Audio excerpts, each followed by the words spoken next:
Canada, in fact, is heavy water reactors. That's the unique feature of ours is we use water that is deuterium instead of just typical hydrogen because of the way that it reacts with neutrons, and it allows us to use uranium that does not need to be enriched. So we just need to refine it, purify it, and put it in the fuel form, but it doesn't need to be enriched in the concentration of the uranium-235 isotope to the uranium-238 isotope, because it naturally occurs at a 0.8% ratio, but then like the American reactors, they need to enrich that to a 3% ratio. A lot of the new reactors that are coming out, they're looking at roughly like 20% enrichment.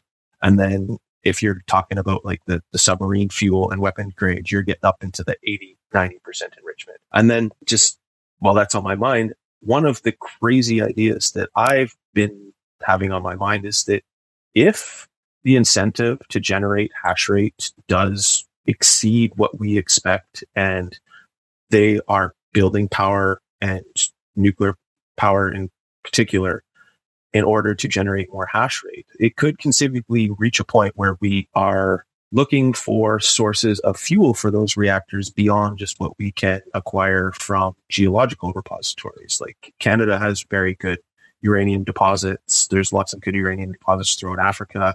Kazakhstan, Australia has lots of good uranium deposits. But sooner or later, a lot of that's going to be exhausted, and we're going to have to look for alternatives. And there's a lot of fuel for reactors potentially in the nuclear weapons stockpiles. So it wouldn't be unfeasible that if the incentive is strong enough to generate power to fight this so-called hash war that Max Kaiser and Jason Lowry like to promote in cyberspace, then it would not be infeasible that they would pull this fuel from meat space in order to sustain their hash rate capacity for cyberspace.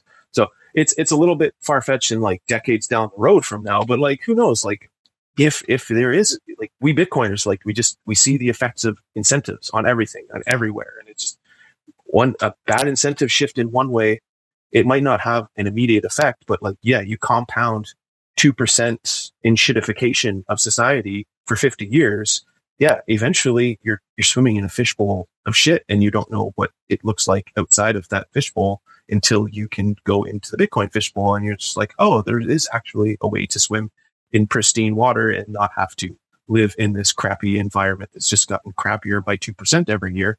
If we can shift the incentive to be 2% better every year, we can make our fishbowl cleaner in due time, but it also creates like just the incentive to be better and to do better. And then if that starts catching hold, like, who knows, maybe we're just like, why are we fighting? Like we've got all this fuel and these nuclear weapons. Like we need more power so that we can play this Bitcoin game more. Like it needs a little bit more refining, but it's like, it's when you see what we see, like it's not as far-fetched as it might be telling this crazy idea to a normie. Yeah, I mean, I have said for a long time, I personally think Bitcoin is the most peaceful technology that's ever been created because, as a more straight line argument, in a finite money world, the cost of kinetic warfare becomes just totally nonsensical, and it's cost prohibitive when you're building things that are designed to be used once, like stuff that blows stuff up is really expensive and it doesn't last very long.